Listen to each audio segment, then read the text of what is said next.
சமீபத்தில் மோடி அவர்கள் அயோத்தியாவுக்கு போயிருந்த பொழுது மீரா என்கின்ற சகோதரி வீட்டுக்கு போயிருந்தாங்க. அந்த மீரா அவங்ககிட்ட கேட்டாங்க, நான் ஏன் உங்கள் வீட்டுக்கு வந்திருக்கேன் தெரியுமா, சொல்லுங்க அப்படி. மீரா அவர்கள், இல்லை நீங்கள் வர்றீங்கன்னு சொன்னாங்க, நீங்கள் வந்தது சந்தோஷம், ஏன் தெரியல. நம்முடைய கேஸ் அடுப்பு இல்லாதவங்களுக்கு நம்ம கொடுக்குறோம். குறிப்பாக யாரு கேஸ் அடுப்பே இல்லையோ 2014 பின்பு கொடுக்க ஆரம்பிச்சிருக்கோம். அதில் 10வது கோடி கேஸ் அடுப்பு உங்கள் வீட்டுக்கு வந்திருக்கு. 10th crore connection. அதான் உங்களை பார்க்க வேண்டும் என்பதற்காக நான் வந்திருக்கேன். அப்போ யாராவது ஒருவர் நம்முடைய பாரத பிரதமர் நரேந்திர மோடி அவர்களும் மீரா அவர்களும் பேசுகிற அந்த 7 நிமிஷம் வீடியோவை பார்த்தீங்கன்னா, மீரா அவங்ககிட்ட ரொம்ப ஆழமாக கேட்பார். உங்கள் வீட்டில் என்ன திட்டமெல்லாம் வந்திருக்கு, நீங்கள் என்ன படிச்சிருக்கீங்க, நீங்கள் என்ன வேலை பார்க்குறீங்க. நான் பூ சுற்றுற வேலை பார்க்குறேங்க ஐயா, நான் பூ விற்கிறேங்க ஐயா, என்னென்ன ஸ்கீம் எல்லாம் வந்திருக்கு. நீங்கள் பார்த்தீங்கன்னா கிட்டத்தட்ட 7 ஸ்கீம் மீராவுடைய வீட்டுக்கு எட்டி பாட்டிருக்கும். கரண்ட் வந்திருக்கும், கேஸ் அடுப்பு வந்திருக்கும். இந்த மாதிரி ஒரு ஸ்கீம் 7 ஸ்கீம் வந்திருக்கு. இன்னைக்கு மோடியினுடைய சாதனை என்னன்னாங்க, நம்முடைய நாட்டில் காம்போசிட்டா திட்டங்களை கொண்டு வந்து, காம்போசிட்டா ஒரு பாஸ்கெட்டா பாவர்ட்டி என்கின்ற இந்த வியாதியை அடிக்கக்கூடிய ஒரு தனி திறமை வாய்ந்த ஒரு மனிதனாக மோடி இன்னைக்கு வந்திருக்கார். he will hit it like anything. ஒரு ஹேமரை வச்சு அடிச்சா அது உடையும் அப்படிங்கிற மாதிரி. இந்த ஹாஃப் மெஷர் கிடையாது, தொடவி பார்க்கறது கிடையாது, தொட்டு பார்க்கறது கிடையாது, உரசி பார்க்கறது கிடையாது. he is trying to break the concept of poverty trap. அதான் இந்த ஆட்சியினுடைய நம்முடைய நம்பர்ஸ்னுடைய இண்டிகேட்டர். ஒரு பக்கம் நான் பெருமையா சொல்லலாம், என்னுடைய நோட்ஸ் இருக்கக்கூடியதை நான் பார்த்து ரொம்ப பெருமையா சொல்லலாம். நாம் ஆட்சிக்கு வந்த பிறகு இவ்வளவு பண்ணியிருக்கோம். இலவச கழிப்பறைகள் 11 கோடி கட்டியிருக்கோம், 11 மில்லியன் வீடுகள் கட்டியிருக்கோம், சிறு குறு விவசாயிகளுக்கு 11 கோடி பேர்த்துக்கு நாம் 6000 ரூபாய் கொடுக்குறோம், கிட்டத்தட்ட 20 லட்சம் கோடி ரூபாய் முத்ரா கடனாக கொடுத்துருக்கோம். இதெல்லாம் பெரிய நம்பர்ஸ்ங்க, உங்களுக்கு தெரியும். But the humanness behind that number, அந்த நம்பருக்கு பின்னாடி இருக்கக்கூடிய மனிதத்தன்மை, அதைத்தான் ஒரு பாரதிய ஜனதா கட்சியினுடைய தொண்டனாக, காரியகர்த்தனாக, ஒரு இந்தியனாக நான் பெருமைப்படுகின்றேன். நாட்டு நம்பர்ஸ் யாரு வேணாலும் பண்ணலாம்.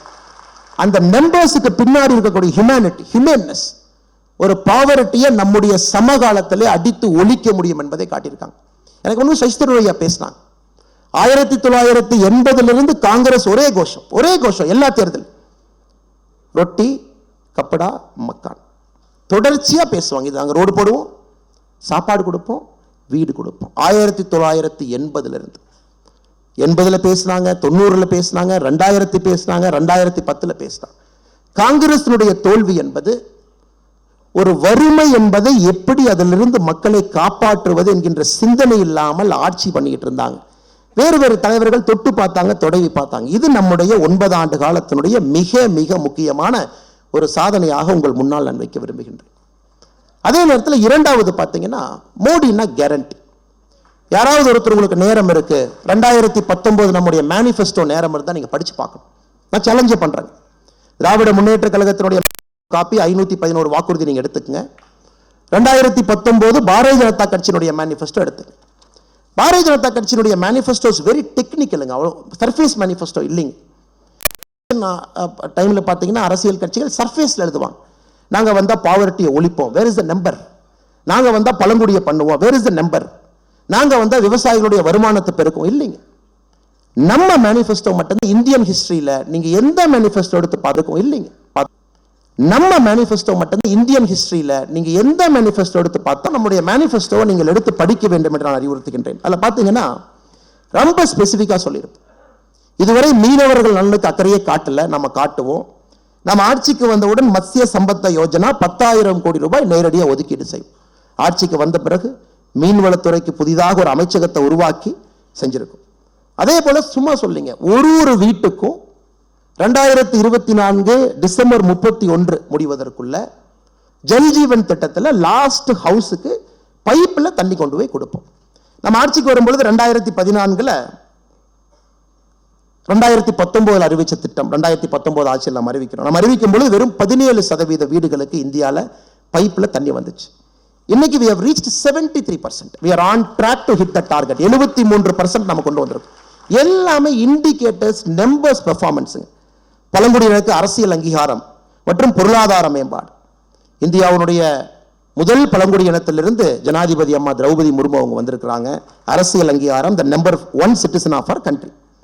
அதன் பிறகு 24,000 கோடி ரூபாய் தனியா ஒரு செப்பரேட் ஹெட்ல முதலாக ஒதுக்கீட்டிலிருந்து ஜன்ஜாத்தியா திவஸ் என்று சொல்லக்கூடிய பிர்சா முண்டா அவருடைய நாளை அவர்களுக்கான ஒரு சிறப்பு நாளாக கொடுப்பதிலிருந்து, சத்தீஸ்கரிலே பாரதிய ஜனதா கட்சியினுடைய முதலமைச்சரை பழங்குடி இனத்திலிருந்து தேர்வு செய்ததிலிருந்து, அரசியல் அதிகாரம் மட்டுமல்லங்க, we have proven political power, economic power இரண்டும் சேர்ந்து செல்ல வேண்டும். பாரதிய ஜனதா கட்சி அதை கொடுக்கும் என்று.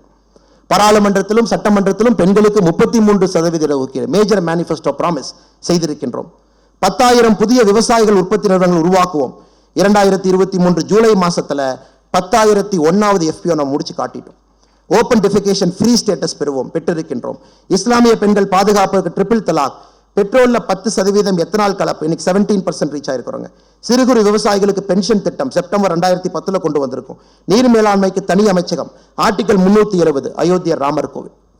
நம்முடைய மேனிஃபெஸ்டோ நீங்க எடுத்து ஒரு லைனா நீங்க டிக் போட்டுட்டு வந்தீங்கன்னா, we have achieved everything we have promised to the Indian people. நாட்டு மக்களுக்கு இது இந்தியாவில் முதலுங்க, the first time in our country.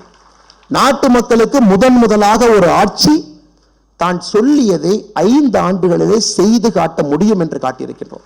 நம்ம எக்ஸ்கியூஸ் கொடுக்கலீங்க. ஐயோ பியூரோக்ரசி இப்படி, நாங்க என்ன பண்றது, சொல்றதை கேட்க மாட்டாங்க. ஐயோ நம்ம பணத்தை டெல்லியிலிருந்து 100 ரூபா அனுப்பிச்சா 15 ரூபா தாங்க வருது, 85 ரூபாய் சாப்பிட்றாங்க, நாங்க என்ன பண்றது சொல்லலீங்க.